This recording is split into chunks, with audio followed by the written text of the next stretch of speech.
Velkomin í þáttinn, velkomin til Leipzig og velkomin til Porsche Experience Center. Hvað erum við að gera hérna? Jú, við ætlum að skoða nýja Porsche Cayenne EV. Upplýsingar þennan bíl á netinu eru nánast engar og þegar ég tek þetta upp okkur núna, þá veit ég lítið og þið. Þetta er eiginlega pínu eins og að fara í Disneyland, að fara í þetta Porsche Experience Center. Það er engin leið að átta sig á því hvernig þessir nýju Porsche Cayenne EV munu líta út og þeir eru allir í felu litum. Meiri segja þar sem að panelsamskeytin eru, það er búið að líma svona límbandi yfir svo við sjáum ekki samskeytin. Það er búið að setja fölsk afturljósa aftan og það er búið að teikna fölsk, fake framljós líka, þannig að það er engin leið að átta sig á því nákvæmlega hvernig bílinn lítur út. Það er ekki bara bílinn sjálfur sem er í felulitum, út af því að Porsche vill ekki staðfesta neinar tölur þegar kemur að afli og afköstum. Þeir hafa hins vegar sagt það að bílinn mun léttilega geta verið yfir 1000 hestöfl. Þeir hafa líka sagt að togið verður meira en 800 Nm. Þeir hafa líka sagt það að bílinn mun draga meira en 600 km. Þeir hafa líka staðfestað að bílinn mun fara frá 0 upp í 100 á undir 3 sekundum. As a driver, test driver, do you have any idea what your power is, what you have now? Julian, when you can. Yeah, more than 1,000. Yeah, that's all you know. Yeah, Yeah. I don't know. You don't know it more than 1,000? Yeah. Okay. I would say sufficient. Yeah.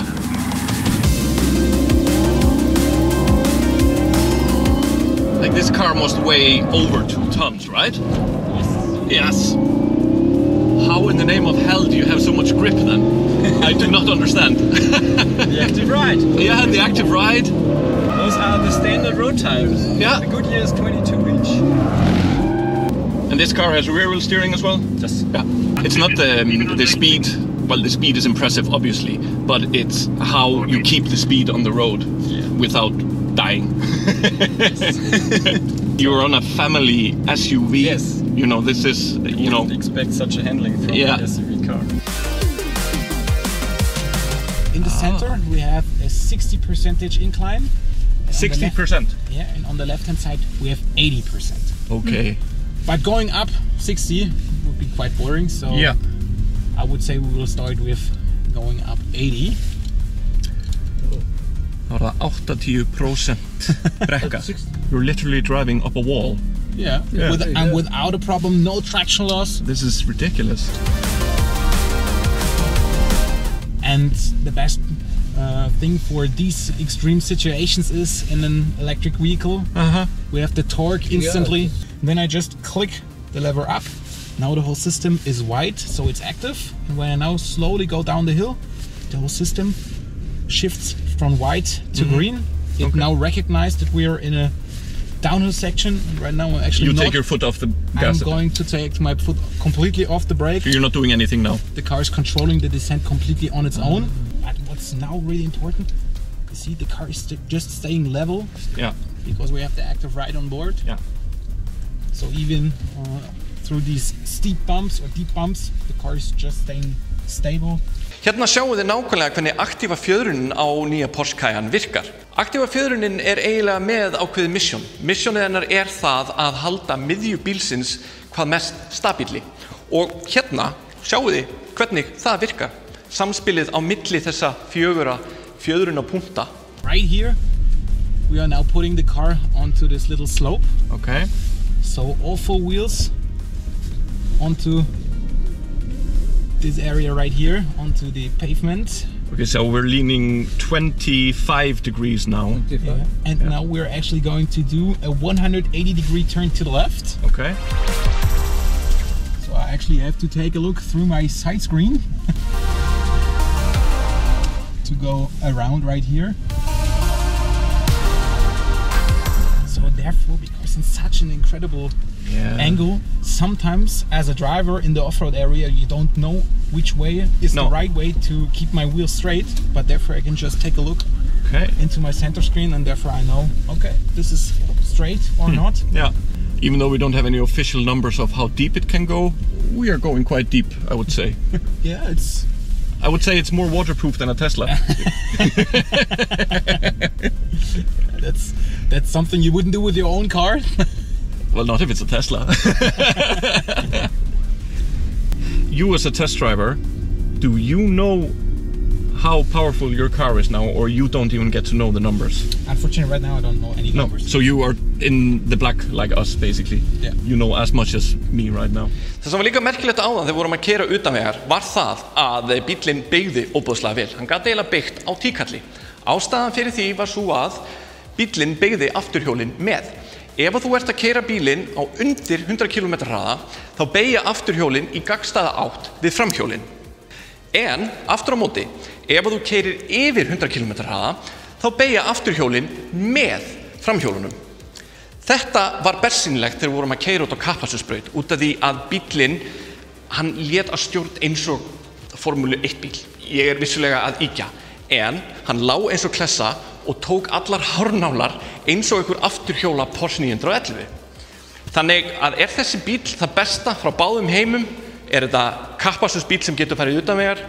Já, hann getur rosalega margt. Hann tikkar í óbúðslega mörg box.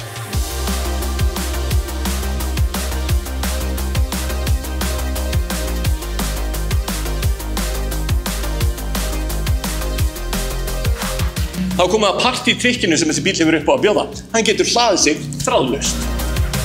Afköstin eru 11 kWh. Þú getur haft plattan inn í bílskúr eða þú getur haft hann líka úti og þegar hann getur þolað bæði snjó og rigningu og klaka og allt þar á milli. Hann hleður sér sand og eyðilegst ekki. Hann myndi meira að þola það ef þú myndir óvart keyra yfir hleðsluplatta. Það ekki bara merkilegt þegar kemur að hleðslu bílsins að hann geti hlaðið sig þráðlaust. Heldur líka það að hann getur hraðhlaðið sig í 400 kWh hraðhleðslustöð, ef maður finnur slíka hraðhleðslustöð, það svo annað mál. En svo líka það að hann getur hlaðið sig frá 10% upp í 80% á 16 mínútum. Núna skulum við skoða það hvernig Porsche búið að ganga frá rafhlöðunum sínum. Þið sjáið hérna. There are 6 modules. In each of the module there are 4 cell stacks, and each cell stacks contains 8 cells. We do have 32 cells per module and 6 modules, so we do have 192 cells in the battery. Hvert unit fyrir sig svo hægt að færa eða taka í burtu ef eitthvað bilar. We do not put the modules in a box. The module is the box. So we're putting the cells directly into the aluminium profile, building in this way a module, and so we can put in this case, 6 modules as an HV battery into the car. And so it's easy to repair and fix the modules. You do not have to open a lid, you do not have to disconnect the glue, you do not have to disconnect the tightener. So you can only put it out, put away one module and put another into it. Would you say that the best form of sustainability is usability and longevity? 200%, yes. Afþreyingarkerfi þessa bíls gjörbreytt frá öllu öðru sem við þekkjum frá Porsche. Eins og þið sjáið að þá miðjuskjárinn, hann svona sveigður eða hálf beyglaður. Þetta svipað og Samsung Galaxy Fold til dæmis. Ég myndi fara með ykkur nánar í stillingarnar á bílnum, en það 3D model af bílnum sjálfum og ég má ekki sýna ykkur það út í að það ekki búið að frumsýna bílinn og þið megið ekki vita hvernig hann lítur út. Svo hefur Porsche líka hannað innréttinguna sérstaklega þannig að þú getur lagt hendinina hérna og geymt hana á meðan þú ert að nota kerfið. Þetta eitthvað sem gert með vilja og kallað þetta the ferry position. Svo má líka geta þess að það eru alvöru takkar, sem sagt analóg takkar fyrir miðstöðarkerfi bílsins, þannig að maður þarf ekki að fara inn í afþreyingarkerfi bílsins til að hækka eða lækka hitann og þar fram til götunum. Svo hérna fyrir farþegann að þar má líka finna annan afþreyingarskjá. Hér hægt að fara inn í App Store og downloada svokölluð third party upp, þannig að það hægt að downloada YouTube eða Spotify eða downloada og fara í tölvuleiki. Þá geta alltaf 4 spilar þann tölvuleik saman með því að tengja snjallsímann gegnum Bluetooth og þá getur öll fjölskyldan leikið sér að því að spila Uno á meðan maður að hlaða, sem reyndar ekkert mjög langur tími út í að það hægt að fara frá 10 upp í 80% á 16 mínútum. Þannig að þetta verður mjög stutt Uno í rauninni.